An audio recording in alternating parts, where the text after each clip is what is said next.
allies, companions, The Last of Us. Both things that really trigger me and things I really don't want to do. And that is precisely why I have decided to do an ally-only challenge, because I like pain and suffering.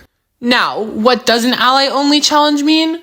Basically, it means that I can only damage and or kill enemies if I have allies with me.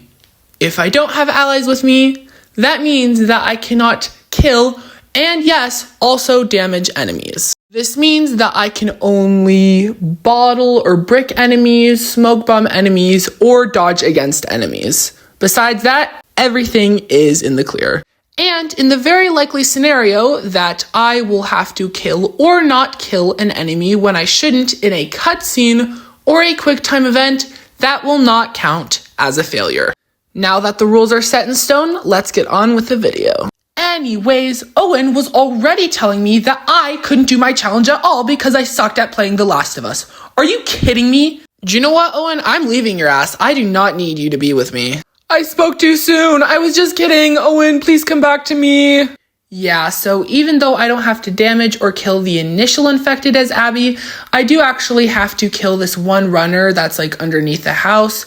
And because I don't have allies, this will count as a failure. For the rest of the Abby fights before it switched to Ellie, I was speed stealthing my way through or running my way through, which admittedly did feel weird because I'm always used to fighting the infected here, but it was no biggie. Jackson was honestly really boring as Ellie because I play like I always do on Grounded. See, on my normal Grounded runs, I always do a kill all for Jackson as Ellie, and since I had Dina, I could kill all of the enemies in sight.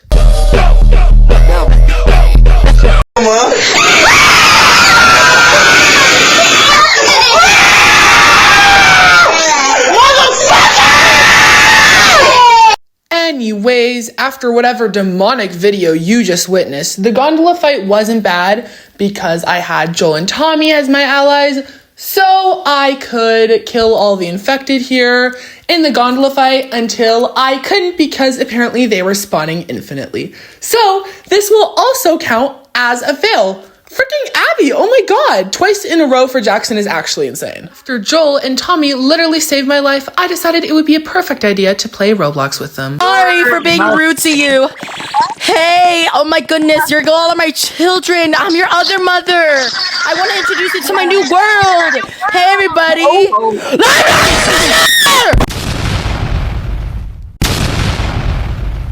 Because I had Dina with me, downtown Seattle was easy as pie, which I know Ellie probably has never had a pie before, and I know this is random me bringing up, but girl, do they have pies in the apocalypse? Do they have like rhubarb pie, raspberry pie? Because girl, I would try and have some of that at the farm. Sierra Hotel was really easy because it was my classical axe murderer tactic, so there's nothing to write home about here. And honestly, if we're going to talk about home, I'm going to talk about how I want to go home back to Jackson after doing the effing school fight, because I kid you not, this is the worst fight in the entire game, I swear. Honestly, Capitol Hill was boring as shit because it worked like any other Grounded playthrough, except I just killed all the enemies normally here. Except for the fact that Dina actually helped me out here, which was surprising to me.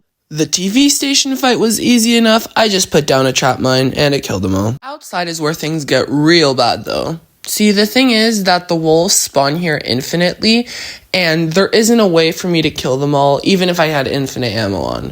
For that reason, I'm gonna have to count it as a fail because I do have Dina with me. Freaking Dina! Even though I did die once on the subway station fight, on the second time around, I actually was able to stealth kill all the wolves, and then I just multiple killed the infected. Even though there's a scripted event where a clicker pops up, because it's a quick time event, and not something I'm fully in control of, I'm actually not going to count this as a fail. Even though shamblers are the worst, this fight wasn't bad at all. Which I cannot say about the second fight because I hilariously died to a runner grabbing me while I was already dying from the acid. Like, damn, guys, stop being so obsessed with me, jeez. Dina, out of jealousy, of course, pushed me down the train and made me fall. She then got mad at me on how many fans I had.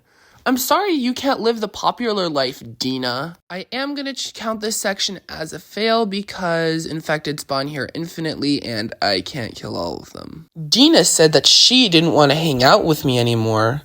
Okay, whatever. I need a new change of scenery, I guess. So I decided to become a little musician before venturing out by myself. Anyways, after that very natural performance, I started my search for the pie. Unfortunately, other people heard about the pie too, so I needed to hurry in finding it. Yeah, so the first group of wolves was no problem because I tried stealthing my way through, and I ultimately did get caught around the end, but I smoke bombed the door and booked it out of there. The infected fights were also easy enough, I just ran through. I know this is a lot of running, and that is really boring, but the contrast of allies from day 1 and day 2 are absolutely insane. However, when I enter the garage, Boris tries attacking me, and because there's no way out, I do have to kill him. And because I don't have allies, this will actually count as another fail. Next WLF fight was really boring because I just snuck my way through. But in classical Amon fashion, I did end up getting spotted right at the end. The next 3 WLF fights, I just ran my way through. And of course, this wouldn't be a challenge video from me if I didn't die in this last WLF fight. And after countless encounters of enemies that I, quite frankly, am done with by now, I had finally found a new companion. A companion that could actually help me kill enemies. And I spoke too soon. Yeah, since I can't kill everybody in the car chase section, I'm actually going to count this as a fail because I have Jesse with me. Of course, the 1 second that he's there, he messes everything up. The Tommy Sniper section didn't count as a fail because I killed everybody. Also goes for the hotel because we actually can kill all of the infected with Joel. He may be incompetent, but at least he isn't making me fail my challenge. Even though the hopes of me finding a pie were incredibly slim, I was still determined to do it, going into the most treacherous lands possible. So yeah, I just ran through this section and it was no problem. We are going to talk about problems though. We're going to talk about how this second fight was actually a major problem. See, the thing is, I tried distracting the clicker and the stalker so I can get to the door. It didn't work on my first try when the clickers and stalkers were in their first position, so I died, and I let myself do it when the clicker was in the other position. That didn't work either. I then tried smoking the door, which was the only other way to get out, and the stalkers could still attack me from the smoke, and there wasn't any way to get out of here, so I had to kill them normally, and so I'll count this as another fail. I then heard a tip about someone called Nora knowing about where to find a pie. I, of course, immediately ran to try and track her down. Of course, some pie haters tried taking me down because they didn't want me to enjoy some lovely pie. What is everybody's problem? In all seriousness, the first Scar fight wasn't that bad. I did get caught a few times, but eventually I was able to do some master level sneaking skills and was able to mostly sneak my way through there. I did get caught around the end, don't care about but then I just smoked the door as I do, quite frankly and care how bolted to out of there guys. like normal. The last part of the scars was a major pain because if I tried opening the door in combat, there was a scripted event where the fatty decided to push me to the ground. So this part was really difficult. Also, I forgot to mention, I did sneak through the rest of the major scar parts, even though I didn't film it. But the last part was really difficult, mainly because there's 2 big back fatties along with a triple big back fatty that try and hunt you down, along with the extra group of scars that like going down in that area. So it took about 20 minutes of trial and error before I was able to get a good strategy that actually got me out of the section without any kills or damaging enemies. See, the trick is to smoke bomb the triple big back fatty and then hide in the bushes.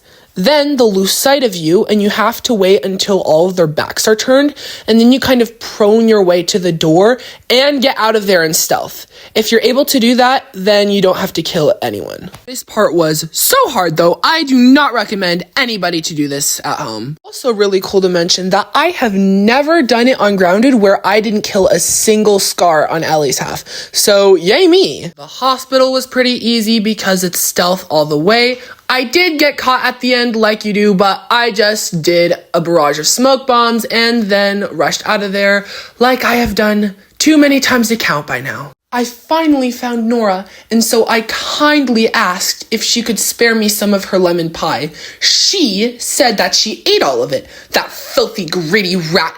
I know you have more for yourself, Nora. I will find the lemon pie. The downstairs section was easy enough. I just smoke bombed all of the wolves, made a run for the door, and got out of there. I then proceeded to beat up Nora until she gave me some of her pie. Which she did. Thank you, Nor. My allies got a little bit worried about my obsession over a simple baked good, so Jesse was on babysitting duty for me.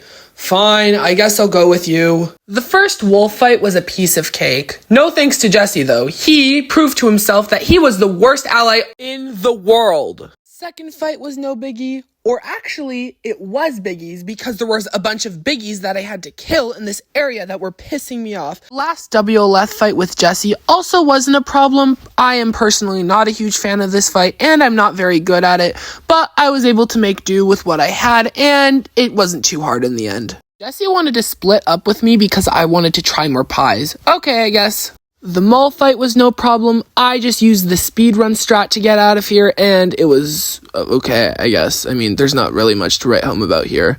It was the same on what I did on my per chapter permadeath. I rode past the last group of scars like I always do, and on the bloater fight, we have a real problem.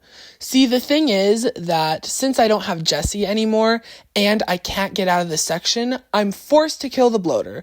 So this unfortunately counts as another failure. Gosh darn it, you fat bloater. My bad luck unfortunately continued as Abby's literal first gameplay featured yet another fail to the challenge. Oh my god. The game also gave me a machete for some reason, and Mel even got grabbed. This is just a wacky Wednesday around here. And after I hilariously died in the same fashion that Ellie did, I bodied all of the infected in the hardware store. Train yard fight also wasn't a problem since I always fight this fight on Grounded and I actually find it pretty fun. The fun may be mass murder, but fun can be subjective, right? The first clicker of Chinatown was easy enough. I just looped my way around it. Second infected fight was no problem because I just ran my way through like normal. The first scar fight was no problem because I just used my master level stealth skills to get out of there. There were two nosy scars that weren't in their usual position, but I just kind of boxed around them and I didn't get caught, so. The second scar fight I just ran through and lost all of my health, like you do. The infected outside were easy because I had Yara and Lev with me. However, since there are extra stalkers in this section and I do have allies, I am going to count this section as a fail since I can't kill them. Could count this section as a fail, but I technically have Yara and Lev with me, even though they can't help, so I'm not going to count it. Glamour is like love is a drug that I can't deny. The other infected in this fight were no problem because I always kill them on Grounded. Infected fight at the restaurant really sucks because Yara and Lev decided to leave me alone, and since I have no way of getting out of here, I have to kill these infected, so it counts as yet another fail. So I made the rightful decision of giving them a taste of their own medicine and leaving them all behind. Yes, is that morally corrupt? But is it fun? Also yes. Boat fight was actually one of the harder fights as Abby to get through without any kills. Normally I kill everybody here, especially on the harder difficulties, so I had to really sneak my way through here to survive. I did end up getting caught, but then I just circled my way around the upper part of the boat and then escaped through the door. We have the shipping yard fight again, but except this time it's with scars. Now, I have to say that this was probably the most difficult section in the entire game. I'm not even joking. I tried about 30 minutes in this section, and I tried literally anything possible to get through this damn door, but nothing worked. See, the problem was, even if I approached it in stealth, the girl that was guarding it always noticed me, which she never did in the original. I even tried luring her away from that damn door with pipe bombs and everybody else, of course. But the thing is, her fat ass wouldn't leave from that damn door, and so I actually had to kill her. But then the other guy spotted me, and he always spotted me, mind you, so I had to take him out too. So I actually will count this as another fail. I have no regrets, however. Anyways, after I died embarrassingly a few times on the first infected fight, I showed my amazing skills at this game. The rest of the scars on day 2 were no problem because I could just kill them because I had Lev with me, so there's honestly nothing to write home about here. The stalker fight was annoying because I couldn't kill anyone, but I just ran my way through and it was okay, I guess. Something really cool I found out is that after triggering the cutscene with Lev, he can actually help you kill the stalker that's still in that area. So I did that and it's literally never happened before. That's so cool! The rest of the hotel was no problem because I just killed every single infected in sight. I also fell to my death on accident, which did make me laugh. Originally, I wanted to be stealthy in the nest fight, but then I got really bored, so I just decided to aggressively kill everybody. Lev was pretty useless, so I left him behind, and of course, the WLF suckers decided to take me hostage just because I didn't want to have an ally. When will the desire to be by myself be legal? The clickers were easy enough to get past, I just ran by them at the speed of light. And now we have another unavoidable failure. I don't want to play this game well. So even though the Rat King was easy to beat, it does count as another failure. And yes, this also applies for the mini Rat King. Who knew that not having Lev with you could actually be harmful? The first infected fight of Abby Day 3 is always a pain for me, and this was no exception. But after dying a few times, I was able to get out of here. And because Yara and I were having kind of a rough day, we decided to have a nice vacation on the Scar Island. The locals didn't take our appearance quite friendly though, so we had to slaughter them all. The second Scar fight was easy as pie. I stealthed my way there like a boss. That Chipotle was so freaking good, guys. Dude, that Chipotle was so good. Holy frick. That Chipotle was so good, guys. Bro, that Chipotle was so good. Holy crap. Yeah, that Chipotle was so good. Holy crap. The brewery fight was no problemo. I was scorching and meleeing anybody that got in my way. I was low-key on fire in this fight. Kid you not, the next fight has to be one of my favorites in the game. I was really enjoying just like obliterating all of the wolves and scars here. And it was actually pretty easy because everybody was just like focusing on the genocide and war around them. However, on the horseback riding section, there are just way too many scars and wolves for me to be able to kill all of them. So I will count this as another fail. Last fight was also no problem since I normally kill everybody here anyways. However, right before we have to leave the island, there is a section where we have to walk, and we do see scars on the docks of Haven. Since we can't kill them, I will also count this as a fail. Then decided to head over to the theater and confront Ellie for not giving me a slice of her pie. Hey, I mean, I may be buff, but I can still enjoy pastries every once in a while. Theater fight is actually a problem because since I don't have Lev with me anymore and I have to damage an enemy, which is Ellie, I will actually count this as another fail. The section of Santa Barbara was really easy, so I'm skipping over it. The infected part of Santa Barbara was easy enough, I just ran through it. A part that wasn't easy, however, was the Rattlers. First fight was annoying because the guy kept noticing me. Eventually, though, I looked up a tutorial on how to sneak through both fights, which I was able to do on my 4th try. In the third fight, I just made my own stealth strategy on how to get out of here, but eventually booked it because I got caught. I did have to admit some defeat on the 4th Rattler fight because the problem was I already used all of my smoke bombs on the other fights, and I couldn't stealth through here either because this stupid guy kept noticing me, or I couldn't stealth through my way either because the other guy noticed me. So I did clear out most of the 4th fight. This could be theoretically possible, but I didn't have the resources to do it, so I'm going to count this as a fail. I did scrounge up enough resources, however, to make it through the 5th fight with no kills. And of course, after all of that, a big back girl decides to jump me. I may be doing a no kills for Santa Barbara, that doesn't mean that I don't want to kill you. And of course, in the last combat section of the game, we have to harm Abby, therefore it counts as another fail. Anyways, I hope you enjoyed this video. This challenge was kind of fun to make, other times it wasn't, but all in all, I had a good time. I'll see you in the next one. Bye!